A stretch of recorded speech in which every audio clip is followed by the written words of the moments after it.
بازیاں آپ کر دیں تے مڑ کے سانو پاکستانیت دا سبق دے دیں. سانو پتہ ہے اس دور میں میں اور ہے جام اور ہے جم اور ساکی نے بنا کی روش لطف ستم اور مسلم نے بھی تعمیر کیا اپنا حرم اور. کیوں جی؟ ہاں جی یہ سارا کچھ سانو پتہ ہے. گفتار سیاست میں وطن اور ہی کچھ ہے. اقبال کہندا ہے گفتار سیاست میں وطن اور ہی کچھ ہے اور ارشاد نبوت میں وطن اور ہی کچھ ہے. اس واسطے میں حدیث پاک مکمل کرا جڑی فتنے والی سی, بس میری گفتگو ختم.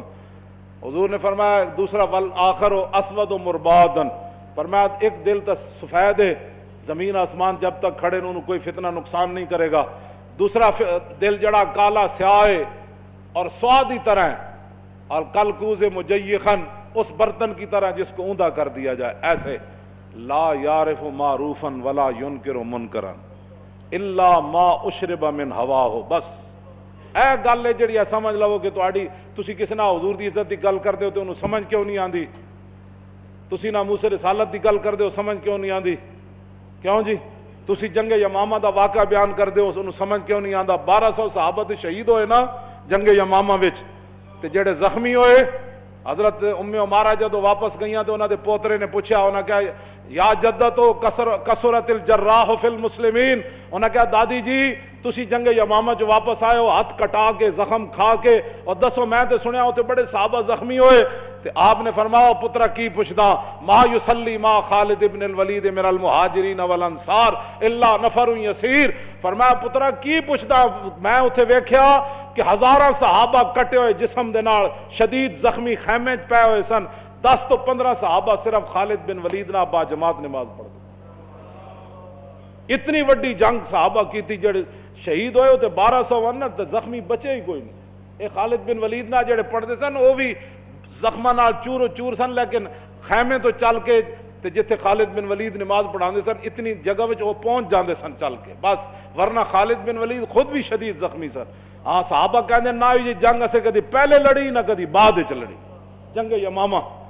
تو اس واسطے جنگ یمامہ بھی کسی کو سمجھ نہ آئے, رسول اللہ کو جو لوگوں نے پتھر مارے وہ بھی سمجھ نہ آئے, رسول اللہ کا جنگوں کے اندر تشریف لے جانا بھی سمجھ نہ آئے, اور حضور کا پوری دنیا سے ٹکر لے لینا یہ بھی سمجھ نہ آئے, اور صحابہ کے ٹکڑے ہو جانا یہ بھی سمجھ نہ آئے, جنگ قادسیہ بھی اس کو سمجھ نہ آئے, یرموک بھی نہ آئے, کربلا بھی نہ آئے. چلتے چلتے 1857 تک بہادر شاہ ظفر کے ساتھ جو کچھ ہوا وہ بھی سمجھ نہ آئے, مساجد کے ساتھ جو کچھ ہوا وہ بھی سمجھ نہ آئے, کالے پانی میں ہمارے بزرگوں کے ساتھ جو کچھ ہوا وہ بھی سمجھ نہ آئے, 1953 کی تاریخ میں جو کچھ ہوا وہ بھی سمجھ میں نہ آئے. تو پھر حضور نے کیا فرمایا کہ جب انسان کا دل کالا ہو جاتا ہے نا, اونٹے برتن کی طرح وہ ہو جاتا ہے, تو لا یعرف معروفا ولا ینکر منکرا, نہ اس کو کسی اچھائی کا پتہ چلتا ہے نہ اس کو کسی برائی کا پتہ چلتا ہے. الا, ہاں یہ بات ضرور ہے, الا ما اشرب من ہواہ, ہاں جو خواہشات کا بندہ ہو جاتا ہے, جو خواہشات اسے پلائی جاتی ہے, آج فلانا ڈرامہ دیکھنا ہے, آج فلاں فلم دیکھنی ہے, آج اتنا حرام کمانا ہے, آج 2 نمبر مال بیچنا ہے, آج سود کھانا ہے, آج رشوت لینی ہے, آج مسلمان جو ہے سویرے میرے دفتر میں ایک ایسی فائل آنی ہے جس کے اندر لاکھوں روپے میں نے کمانے ہیں. یہ ساری چکر بازیاں وہ کرے گا. الا ما اشرب ما ہواہ, ہاں جو خواہشات اسے پلا دی گئی ہیں وہ خواہشات کے پیچھے پیچھے چلے گا, نہ اس کو اسلام سمجھ آئے گا, نہ اس کو دین سمجھ آئے گا, نہ مسئلہ ناموس رسالت سمجھ آئے گا, نہ مسئلہ ختم نبوت سمجھ آئے گا. خدا کا شکر ادا کرے کہ کم از کم حضور کی عزت کا مسئلہ آپ کو سمجھ آیا. ہاں جی, آپ کے دل سے سفید ہیں, سیاہ نہیں ہوئے. ہاں جی, تو جس کو سمجھ نہیں آتا آپ بس بات صرف بتا دیا کریں, آپ کے اور میرے بس میں نہیں ہے. اس کے بارے میں تو حضور فرما گئے کہ لا یعرف معروفا ولا ینکر منکرا, نہ اس کو اچھائی کا پتہ چلے گا نہ اس کو برائی کا پتہ چلے گا. بس اتنا ہی میرا پیغام ہے, لیکن ہر ایک اپنے خون اور اپنے پیشے کا اظہار ضرور کرے گا. ہاں جی, کیوں جی؟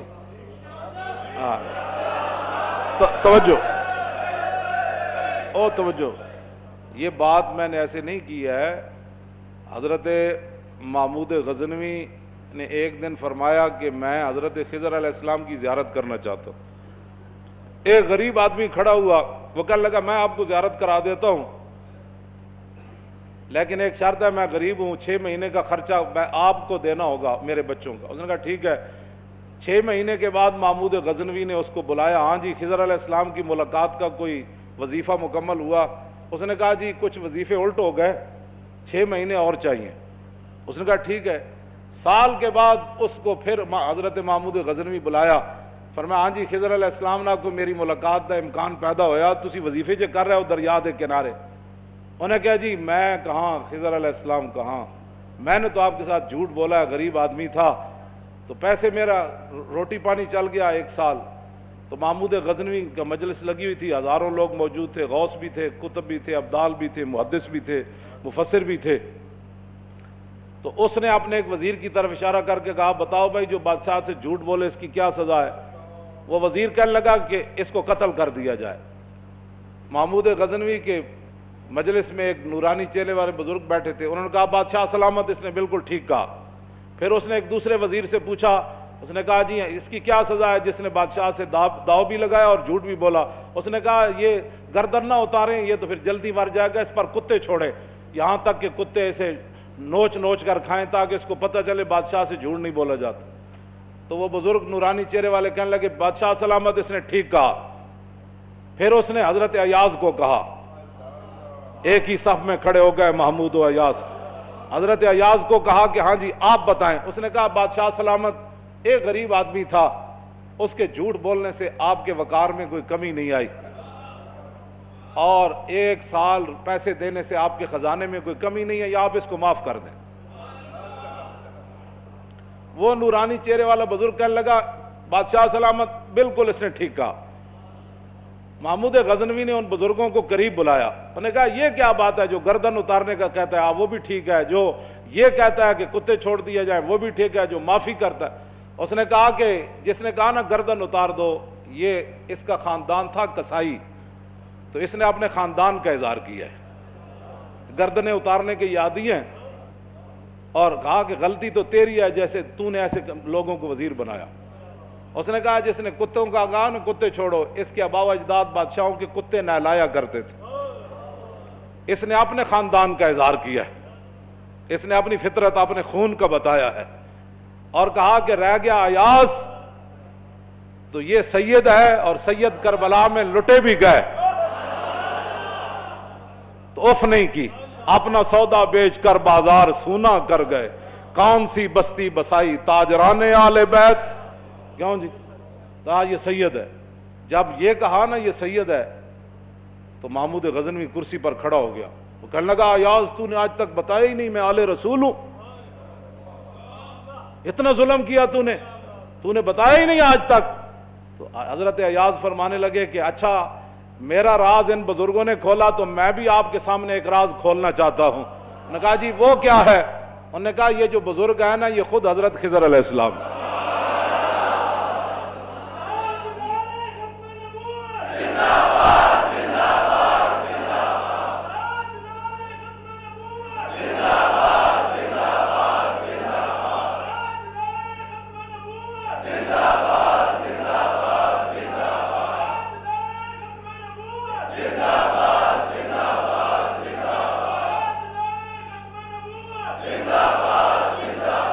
توجہ بھائی توجہ، آپ اور ہم خوش نصیب ہیں کہ ہم اپنے خون کا اظہار کر رہے ہیں۔ ہمارے آباء و اجداد نے صدقے یا رسول اللہ کے نعرے لگائے، ہمارے بڑوں نے حضور سے محبت کی، حضور کی ختم نبوت پر پہرے دیے، تو ہم اپنے خاندان کا اظہار کر رہے ہیں، اور جن لوگوں کو یہ مسئلہ نہیں سمجھ آ رہا ہے وہ اپنے خاندان کا اظہار کر، ان کا اپنا خاندان ہے، ہمیں ان سے کوئی غرض نہیں ہے، ہمارا کام ہے مسئلہ بتا دینا۔ ہر کوئی اپنا خون اپنے خاندان کے اظہار کرتا ہے، تو دعا کریں اللہ تعالیٰ تا صبح قیامت ہمارے خون بھی یہ اثر رکھے اور ہمارے خاندانوں میں، کہ ہماری نسلیں بھی ایسے ہی لبیک یا رسول اللہ کا نعرہ لگاتے ہیں۔